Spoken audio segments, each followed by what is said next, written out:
नमस्कार, मैं हूं नीलू।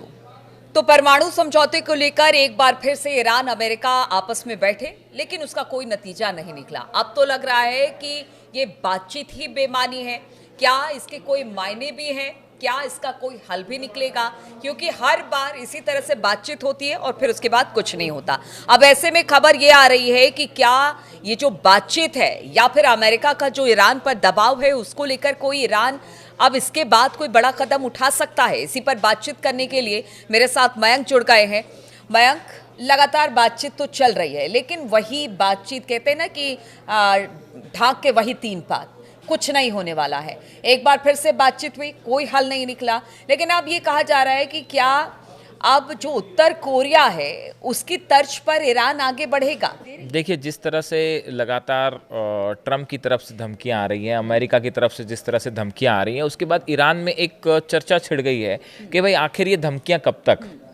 पांचवें दौर की बातचीत रोम में हुई, जिसका कोई नतीजा, आपने बताया, कोई खास नतीजा उसका निकल के सामने नहीं आया। बस ये कहा गया कि सकारात्मक बातचीत है और अगले दौर पे भी बातचीत जारी रहेगी। लेकिन इस बीच लगातार जो है अमेरिका की तरफ से धमकियां आ रही हैं। इजराइल, खबरें आई कि इजराइल जो है वो न्यूक्लियर ठिकानों पर ईरान के हमले कर सकता है।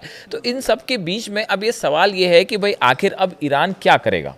तो ऐसे में इन हालात में ईरान के अंदर से एक नई डिमांड उठ के सामने आने लगी है और बहुत बड़े सेक्शन का ये कहना है कि अब ईरान को खुद परमाणु परीक्षण करके अपने आप को एक न्यूक्लियर कैपेबल स्टेट, परमाणु संपन्न देश घोषित कर देना चाहिए।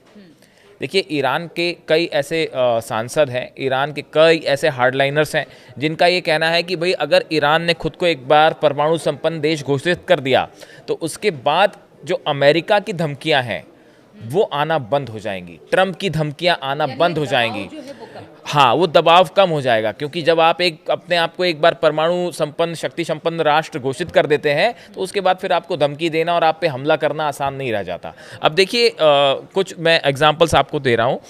अहमद नादेरी हैं, ये member of Iran parliament board है एक, उसके जो है सदस्य हैं, मेंबर हैं। इन्होंने कुछ समय पहले पब्लिकली ये बात कही थी कि ईरान को जो है वो अब एटॉमिक बॉम्ब डेवलप करना चाहिए और ये बिल्कुल उसी तर्ज पे होना चाहिए और परमाणु परीक्षण करना चाहिए जिस तरह से नॉर्थ कोरिया ने किया। उन्होंने नॉर्थ कोरिया को कोट किया कि साहब, जिस तरह से नॉर्थ कोरिया ने अपने न्यूक्लियर टेस्ट किए हैं ऐसे ही ईरान को करना चाहिए। और इनका ये कहना है कि अच्छा, इनकी इस बात को ईरान के कई सांसद और कई हार्डलाइनर्स जो हैं ईरान के, वो भी इस बात से सहमत हैं कि अब वक्त आ गया है कि ईरान को परमाणु परीक्षण करिए और खुद को परमाणु शक्ति संपन्न देश घोषित कर दीजिए।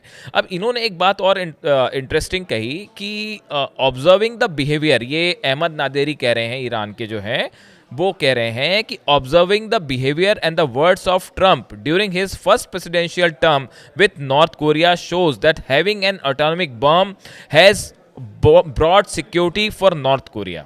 इनका कहना ऐसा है कि जब नॉर्थ कोरिया ने परमाणु परीक्षण किया उसके बाद नॉर्थ कोरिया ज़्यादा सुरक्षित हुआ है। जिस तरह का बिहेवियर ट्रंप का और अमेरिका का फर्स्ट टर्म में नॉर्थ कोरिया को लेकर था, अगर आप उसका विश्लेषण करें, उसका ऑब्जर्वेशन करें, तो नॉर्थ कोरिया के परमाणु परीक्षण करने के बाद जिस तरह की धमकियां अमेरिका से आ रही थी या जिस तरह से नॉर्थ कोरिया पे हमले की चेतावनियां दी जा रही थी, वो सब धीरे धीरे कम हो गई। ये कहना है अहमद नादेरी का। अब देखिए, उत्तर कोरिया ने असल में अभी तक जो है बताया जाता है कि करीब 6 परमाणु परीक्षण किए हैं। 2006 में, 2009 में, 2013 में, 2016 में 2 बार किए और एक बार 2017 में। ऐसे कुल 6 परमाणु परीक्षण किए हैं नॉर्थ कोरिया ने, और ये उनका जो परमाणु हथियार कार्यक्रम है उसी का हिस्सा था, जिसके बाद उसके ऊपर काफ़ी सारे सैंक्शंस नॉर्थ कोरिया को लग गए।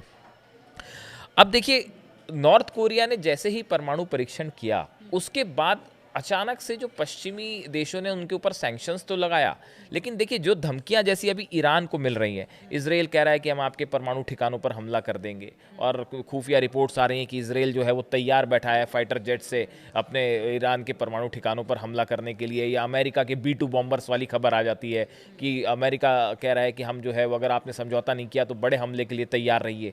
तो ईरान में बहुत सारे लोगों का कहना ऐसा है कि साहब, ये धमकियाँ तभी बंद होंगी जब आप दुनिया के सामने खुद को परमाणु संपन्न देश घोषित कर देंगे और न्यूक्लियर टेस्ट कर देंगे। ऐसे बहुत सारे आम लोगों का ईरान में कहना है। हालांकि देखिए, खामेनी जो है उनके सुप्रीम लीडर, उनकी तरफ से जो पॉलिसी अपनाई गई है कि भाई मानवता के और ह्यूमैनिटी के खिलाफ है न्यूक्लियर बॉम्ब रखना, इसलिए ईरान की तरफ से जो ऑफिशियल स्टेटस है कि भाई हम न्यूक्लियर बॉम्ब नहीं बनाएंगे, हम जो अपना परमाणु कार्यक्रम चला रहे हैं इलेक्ट्रिसिटी के लिए है, हमारे कारखानों के लिए है, मेडिकल ज़रूरतों के लिए है, तो हम उससे न्यूक्लियर बॉम्ब नहीं बनाना चाहते। और जो सुप्रीम लीडर है उन्होंने भी इस पर मनाही लगा रखी है। लेकिन अब जिस तरह से धमकियां आ रही हैं ईरान को लेकर, जिस तरह से इजराइल की तरफ से कहा जा रहा है कि कभी भी हमला हो सकता है, उसके बाद एक बड़ा वर्ग ये मान के चल रहा है कि अब वक्त आ गया है, बस अब और नहीं, अब बहुत वक्त आ गया है, बहुत वक्त आ गया है, अब ईरान को न्यूक्लियर टेस्ट करना चाहिए।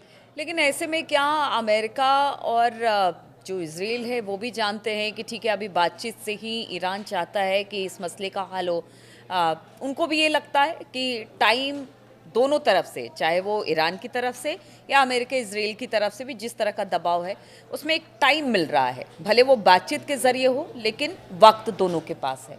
कैसा भी देखिए, अब इसमें दो चीज़ें हैं। देखिए, अब ये 5वें दौर की बातचीत हुई रोम में।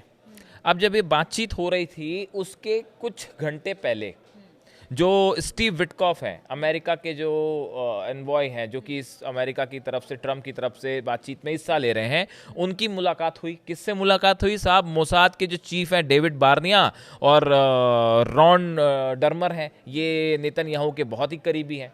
तो आप ईरान से बातचीत करने जा रहे हो, ईरान के साथ आप एक विश्वास कायम करना चाह रहे हो, उसके 1 घंटे पहले आप अगर मोसाद के चीफ से मुलाकात करेंगे तो उसका ईरान के ऊपर क्या संदेश जाएगा? संदेश तो यही जाएगा कि भाई आप एक बार फिर जो है किसी तरह का कोई षड्यंत्र तो नहीं कर रहे। बहुत से एक्सपर्ट्स ये मानते हैं। ईरान में इस तरह का संदेश गया कि भाई 5वें दौर की बातचीत के ठीक पहले मोसाद के चीफ से विटकॉफ का मिलना, उसने ईरान में एक ऐसा संदेश दिया जो कि अविश्वास की भावना से पैदा हुआ, जिसके बाद जो है उनके विदेश मंत्री अब्बास अराक्ची, उनका बयान भी आया इजराइल को लेके कि इजराइल ने अगर हमारे पे किसी तरह का हमला किया, हमारे न्यूक्लियर साइट्स पे, तो हम वो जवाब देंगे जो पहले कभी नहीं दिया गया है। तो बात देखिए, बातचीत के साथ साथ हमले की भी बातचीत लगातार चल रही है। इसकी वजह है इस तरह की बयानबाजी जो बार बार धमकियां दी जा रही हैं, कभी नेतन्याहू की तरफ से, कभी इजराइल की तरफ से, कभी अमेरिका की तरफ से। तो इसकी वजह से एक जो ये टॉक सक्सेसफुल होना वैसे ही बड़ा मुश्किल है। खामेनी पहले ही कह चुके हैं, उनके सुप्रीम लीडर जो है वो पहले ही कह चुके हैं साहब कि ये बातचीत तो हो ही नहीं सकती सफल। कैसे में ये भी कई बार मतलब इंटरनेशनल मीडिया हो या अखबार हो या बहुत सारी कि ईरान ने परमाणु परीक्षण कर लिया है। देखिए, थोड़ा सा हाइपोथेटिकल है, किया है नहीं किया है, क्या हुआ है। आपका सवाल बहुत ही वाजिब है। हमारे बहुत सारे दर्शकों का भी ये ओपिनियन होगा। हम अपने कमेंट्स जब पढ़ते हैं तो आप लोग ये कहते हैं कि ईरान के पास ऑलरेडी परमाणु बम है, ईरान कई बार परीक्षण कर चुका है। इस तरह की खबरें हम भी जानते हैं, पूरी दुनिया ये जानती है कि इस तरह की चीज़ें ईरान में हैं। लेकिन देखिए, दो अलग अलग चीज़ें होती हैं। एक देश जो परमाणु बम बना ले और उसको खुफिया तरीके से अपने पास रखे, वो एक स्थिति अलग होती है। और दूसरी स्थिति होती है कि आप ऑफिशियली आप एक परमाणु परीक्षण करें और एक प्रेस कॉन्फ्रेंस करके आप पूरी दुनिया को एड्रेस कर दीजिए साहब कि हमने परमाणु परीक्षण कर लिया है और हम परमाणु संपन्न देश हैं।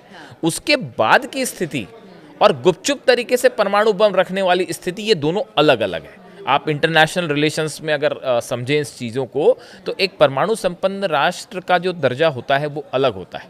उसके बाद फिर जो है आपके जो भी शत्रु होते हैं, डिटरेंट की तरह इस्तेमाल होता है कि भाई हम किसी पे हमला नहीं करना चाह रहे। ईरान का भी यही कहना है कि भाई हम किसी पे हमला, ईरान ने कभी नहीं कहा कि साहब हम किसी पे हमला करना चाह रहे हैं। कहा ईरान ने, किसी ने नहीं कहा। लेकिन तो फिर आप, हाँ, तो जब इस तरह के आपके पे धमकियां आ रही, जब इस तरह की स्थिति बन रही है कि भाई हम आपके परमाणु कार्यक्रम को रोक दिया जाए, आपके परमाणु साइट्स पे हमले हो जाएं, ऐसी स्थिति में ईरान का एक बड़ा वर्ग है वहाँ के, देखिए कई सारे पार्लियामेंटेरियंस जो हैं और रेवोल्यूशनरी जो इनकी IRGC है उसके कई कमांडर्स जो हैं, उनका इस तरह से कहना है कि भाई ये जो है अगर न्यूक्लियर आप स्टेट घोषित करते हैं अपने आप को, तो फिर शायद ईरान पर हमला करना या डराना उस तरह से नहीं हो पाएगा। अब देखिए, ये जो हमने जिनका जिक्र किया, अहमद नादेरी, इन्होंने खुद कहा है कि if we were also armed with an atomic bomb, Trump would not dare to threaten bombing. इनका कहना ऐसा है, अहमद नादेरी का, कि अगर अगर हमने एटॉम बम का परीक्षण कर लिया तो उसके बाद ट्रंप हमको वैसी धमकी नहीं दे पाएंगे जैसे पहले दे रहे थे। तो इसलिए जो है एक बड़े वर्ग में ईरान में ये मांग उठने लगी है कि भाई अगर ये बातचीत फेल हो रही है, अगर इसका कोई नतीजा नहीं आ रहा और ऐसी स्थिति बन रही है कि कभी भी हमला हो सकता है, तो ऐसी स्थिति में अपनी सुरक्षा के लिए ईरान को ये बात वेस्टर्न कंट्रीज़ को बिल्कुल पसंद नहीं आएगी। इसी वजह से सैंक्शंस लगे हैं, लगातार अमेरिका ने भी सैंक्शन लगाए हैं और ट्रंप साफ कह चुके हैं कि भाई किसी भी सूरत में हम ईरान को एक अपना परमाणु कार्यक्रम जारी नहीं रखने देंगे।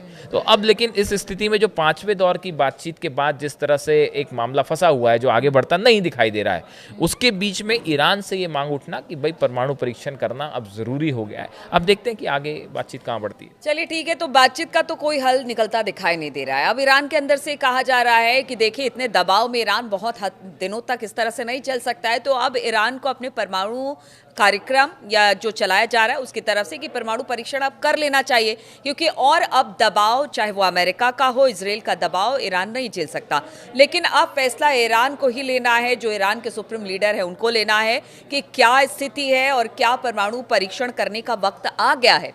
इस पर लगातार हमारी नजर बनी रहेगी, आप बने रहिए हमारे साथ।